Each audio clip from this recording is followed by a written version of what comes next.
When everything in your life starts to feel unnervingly chaotic, when your peace evaporates overnight, relationships become tense without reason, and even your own thoughts begin to feel like a battlefield, you may not be facing bad luck or random misfortune. You could be under a direct, targeted spiritual attack. The enemy rarely comes announcing himself with horns and fire.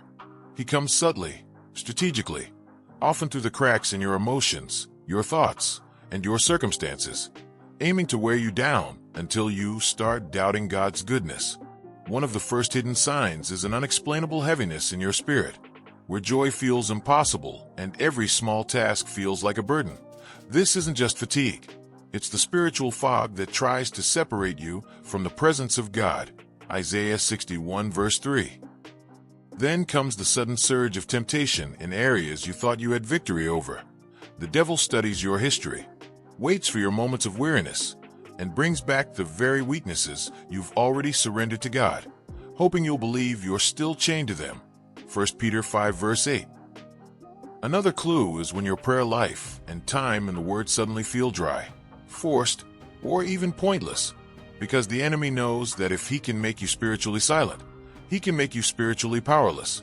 Sometimes the attack shows up as relentless conflict, arguments that appear out of nowhere, financial hits that make no logical sense, unexpected betrayals from people you trusted.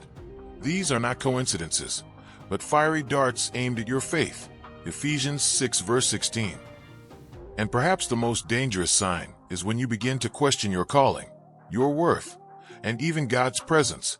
Because if the enemy can convince you that you've been abandoned, he knows you'll stop fighting altogether. But here's the truth the devil wants hidden from you. Spiritual attacks are not a sign that God has left you. They're often proof that you're dangerously close to a breakthrough, that heaven is moving on your behalf, and that the enemy is panicking because he cannot stop what God has already ordained. Romans 8 verse 28. You must recognize the attack for what it is and respond not with fear, but with relentless faith, praying even when you don't feel like it, declaring the promises of God even when your emotions disagree, worshiping not because you feel victorious, but because victory is already yours through Christ. 1 Corinthians 15 verse 57.